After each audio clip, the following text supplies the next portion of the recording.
ٹھیک ہے. آپ نے خریدنے کے لیے اور بیچنے کے لیے گاڑیاں لی, آپ کے پاس شو روم ہے, یا آپ پراپرٹی کا کام کرتے ہیں, اب اس پر زکوٰۃ ہوگی, اس کو آپ نے زکوٰۃ دینی ہوگی. اس کی جو مارکیٹ ویلیو ہوگی اس کو آپ 40 سے تقسیم کر دیں گے, یعنی کل رقم کا 40 سے تقسیم کر دیں گے تو 2.5% بنتا ہے, وہ آپ دیں گے ہولان ہال. اب یہاں ساتھ ساتھ بھی نکال سکتے ہیں نا؟ ہاں بالکل, بہت اچھا ہے. اس کو قسطوں میں بھی نکال سکتے ہیں اور پیسہ مکمل ہو یعنی کہ 1 سال مکمل ہونے پر بھی دے سکتے ہیں. دے صحیح, مہربانی. اچھا, یہ اب میں بتانا چاہ رہا ہوں کہ کن کو دینا چاہیے. بہت زیادہ, جس طرح ابھی بات چل رہی تھی اور قرآن مجید فرقان حمید نے 8 مسائل بیان کیے. میں یہ سمجھتا ہوں قرآن مجید فرقان حمید, جب ہم سورہ بقرہ پڑھتے ہیں لیس البر ان تولوا وجوہکم, اس میں ہے وآت المال علی حبہ ذوی القربى والیتامى والمساکین. زکوٰۃ کس کو دے سکتے ہیں اور کس کو نہیں دے سکتے, یہ ایک چھوٹا جملہ آپ سمجھ جائیں گے تو آپ آسان ہو جائے گا. اپنی اصل کو اور اپنی نسل کو زکوٰۃ نہیں دے سکتے. اصل یعنی کہ آپ کے والد, آپ کی والدہ, آپ کے دادا پردادا نانا نانی, یہ ہو گیا آپ کی اصل, آپ ان کی اصل سے. نسل میں آپ کا بیٹا, آپ کی بیٹی, آپ کی پوتا, آپ کی پوتی, آپ کی نواسی, ان کو نہیں دے سکتے. اسی طرح میاں بیوی ایک دوسرے کو زکوٰۃ نہیں دے سکتے. اب زکوٰۃ کن کو دینا بہتر ہوگا؟ اب ذہن میں ایک اصول رکھیے گا, وآت المال علی حبہ ذوی القربى. یہاں آپ استنباط کریں تو ذوی القربہ میں سب سے پہلے آپ کے بہن بھائی آ جائیں گے. اگر وہ بہت غریب ہیں, آپ کے چچا, تایا, پھپھا, یہ خاندان.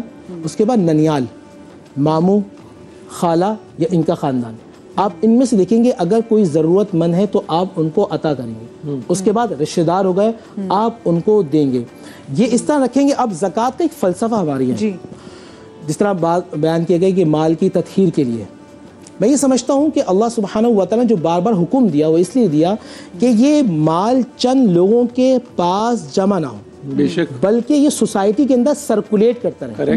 اور جب جس طرح باڈی کے اندر ایک جگہ بلڈ اگر رک جائے, اس کی سرکولیشن نہ ہو تو وہ ناسور بن جاتا ہے. اسی طرح پیسہ اگر کلاٹ بن جاتی ہے, ہاں, اسی طرح وہ پیسہ چند افراد کے اندر موجود رہا تو پوری سوسائٹی کو ڈسٹرائے کر دے گا, جو اس وقت کر رہا ہے, ڈسٹرائے چل رہا. اچھا, ہونا یہ چاہیے, ہمارے ہی ہوتا ہے کہ 1000 ان کو دے دو, 2000 ان کو دے دو, 3000 ان کو دے دو.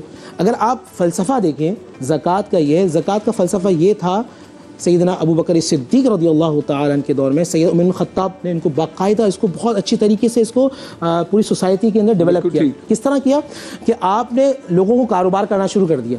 چند سال کے بعد ملت اسلامیہ میں خاص طور پہ مدینے کے اندر زکوٰۃ لینے والا نہیں, زکوٰۃ دینے والا. اگر پراپر طریقے سے میں اگر صاحب نصاب ہوں تو میں یہ دیکھوں کہ میرے نزدیک کون ہے, یا جس طرح کے جو لوگ کام کر رہے ہیں, جس طرح ہمارے سالم بھائی ہیں, ہماری فیضانہ باجی آئی ہیں ہماری, اس طرح کے لوگ ہیں, ہم ان کو دیکھتے ہیں, ان کو دیں. لیکن جن کو آپ جانتے ہیں سب سے پہلے ان کا حق ہے, آپ کے رشتہ داروں کا سب سے پہلا حق ہے.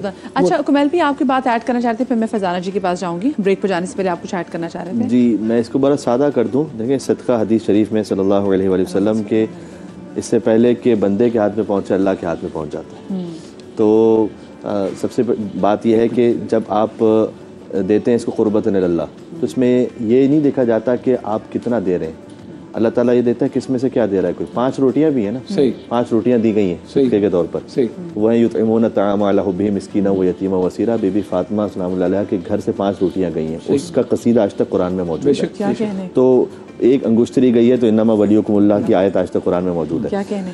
ایک آیت نازل ہوئی تھی, الذین ینفقون اموالہم باللیل والنہار سرا وعلانیہ.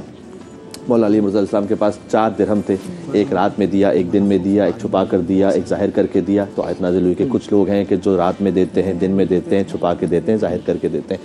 تو جو کچھ جس کے پاس ہے وہ اللہ سبحانہ و تعالیٰ کی راہ میں آگے بڑھائے. پھر جب وہ صاحب نصاب ہو جاتا ہے, فقط ایک اس بات کے ساتھ کہ فقہ جعفریہ کے مطابق مثال کے طور پر یہ کہ جیسے حضرت نے بات کی تھی کہ 10 پلاٹ ہیں, 10 گاڑیاں ہیں, اگر اس کے اپنے زیر استعمال ہے تو زکوٰۃ اس پہ نہیں ہے یا خمس نہیں ہے. ہمارے یہاں پر جو اس کا ایگزمپشن ہے فقط وہ ایک گھر کا ہے, یعنی جو ضرورت کا گھر کا ہے, جو اپنا آپ کا لیونگ ہاؤس ہے, جو ایک ضرورت کا ہے, فقط وہ ایک ایگزمپشن ہے. یہی جو آپ کے ضرورت کا ہے, ایک گھر پر نہیں ہے, دوسرا جو آپ لیتے ہیں کرائے کے لیے, انویسٹمنٹ کے لیے, اس پر ہے. یہ 10 گاڑیوں والی بات میں بھی آپ کو بتا دوں, دیکھیں اگر کرائے کی نیت سے لیا ہے تو اس گھر پہ زکوٰۃ نہیں ہوگی، پیسہ جو آئے گا وہ 1 سال رکھا رہے گا، اس پر زکوٰۃ ہوگی۔ وہی کرایہ بات وہی ہو جاتی ہے۔ اگر گاڑی اگر آپ خریدنے کے لیے نور رحمانی صاحب مجھے صرف یہ بتا دیجئے کہ یہ آج 16 ہو گئی 17 ہو گئی 17 ہو گئی نہیں ہاں 16 2024 آج 17 ہے 17 ہو گئی۔ اچھا جی، کیپٹلسٹک اکانومی کا ہم ایک شاندار نمونہ ہے اس وقت پاکستان، ٹھیک ہے، غریب غریب سے غریب تر ہو رہا ہے، امیر امیر سے امیر تر ہو رہا ہے، اور ہم یہ جو مسائل بتانے کی کوشش کر رہے ہیں تو یہ گڑبڑ کہاں ہو رہی ہے؟ حب مال بڑھ رہی ہے یا نہیں؟ حب جاہ بڑھ رہی ہے یا نہیں؟ دل پہ کیوں ہاتھ پڑتا ہے جب اللہ کی راہ میں دینے کا آئے؟ آپ کیا کہتے ہیں اس سے قطع نظر کہ حنفی سلسلے میں کیا کہا جاتا ہے، فقہ جعفری میں کیا جاتا ہے، ہوتا کیا ہے یہ مال پہ ہاتھ کیوں پڑتا ہے؟ جملہ ہے شیعہ نہ سنی، ہم اللہ کو مانتے ہیں، اللہ کی نہیں مانتے، اللہ کی نہیں، ہم نبی کی ذات کو مانتے ہیں، نبی کی بات کو نہیں مانتے۔ ٹھیک ہے، ہمیں نبی اسلام کی جب بات سے محبت ہوگی تو اللہ کے نبی صلی اللہ علیہ وآلہ وسلم کا انداز کیا ہے، صحابہ کرام رضی اللہ تعالیٰ کا انداز کیا ہے، اہل بیت اطہار کا انداز کیا ہے۔ ہم مدینے کے اندر جاتے ہیں تو ہمیں مدینے میں بانٹنے والا نظر آتا ہے۔ سب سے بڑا اس قوم کا مسئلہ ہے ہم حق لینا جانتے ہیں، حق دینا نہیں جانتے۔ لیکن ہم تو اس میں بہت اچھی ہے، پاکستانی قوم دنیا بھر میں جانی جاتی ہے، لیکن معاملات کا جب مسئلہ آتا ہے تو یہ جو گھماؤ پھراؤ ہے نا، یہ بڑا اٹس ویری کنفیوزنگ کہ میں وہ والا فتویٰ ڈھونڈ لوں جو مجھے فائدہ ادھر سے دے دے، میں یہ کرنا ہے تو وہاں سے میں یہ ہو جاؤں، وہاں سے میں یہ ہو جاؤں، یہ رویہ کیا ہے؟ اچھا میں بتا دوں، جب آپ نے ایک فقہی بات کی، دیکھیں ڈفرینٹ اسکول آف تھاٹس ہوتے ہیں سارا آنکھوں پہ، بالکل، اور وہ امت کے لیے باعث رحمت ہوتی ہے۔ یقیناً اختلاف تو ہے، مخالفت نہیں ہے، بس باعث رحمت۔ ہاں جی، اختلاف ہو لیکن اس میں شدید تناؤ نہ ہو۔ جی جی، ہمارا مسئلہ یہ ہے کہ ہم قرآن مجید فرقان حمید کی جب بات کرتے ہیں تو قرآن دراصل اصولوں کا نام ہے۔ قرآن کیا کہہ رہا ہے؟ سچ بولو۔ قرآن کہہ رہا ہے جھوٹ سے بچو۔ قرآن کہہ رہا ہے یتیموں کا حق دو۔ قرآن کہہ رہا ہے بیواؤں کی مدد کرو۔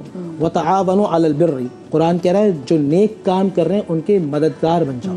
قرآن مجید فرقان حمید جو مکی صورتیں ان کا پورا مضامین ہی معاشرت پر ہے، سوسائٹی کو ڈیولپ کرنے پر ہے، انسانیت پر ہے۔ ہمارا مسئلہ یہ ہے کہ ہم قرآن مجید فرقان حمید کو سمجھتے نہیں ہیں، اگر سمجھتے ہیں تو عمل نہیں کرتے۔ تو پھر اسکینڈینیوین ممالک ویلفیئر سٹیٹ اچھی کیسے بن رہے ہیں؟ یہ آپ کا بڑا چیز آپ ضرور سنیں۔ اس کی وجہ یہ ہے قرآن پوری عالم انسانیت، یقیناً جو قرآن کے اصولوں کو لے گا، یاد رکھیے گا، جو قرآن کے اصولوں کو لے گا، اب مسلم اور کافر کی تمیز نہیں ہے، جو قرآن کے اصولوں کو لے گا وہ کامیاب ہوگا۔ ان اللہ یرفع بہذا الکتاب، اس کتاب کو جو تھامے گا اللہ تعالیٰ اس کو رفع عطا فرما دے گا۔ اور آپ نے بڑی اچھی بات کی کہ مسلم اور غیر مسلم نہیں ہے، اصول ہیں۔ آپ نے کہا کہ نبی کو مانتے ہیں، نبی کی نہیں مانتے، اور یہ کوئی مثال آج کی نہیں ہے، یہ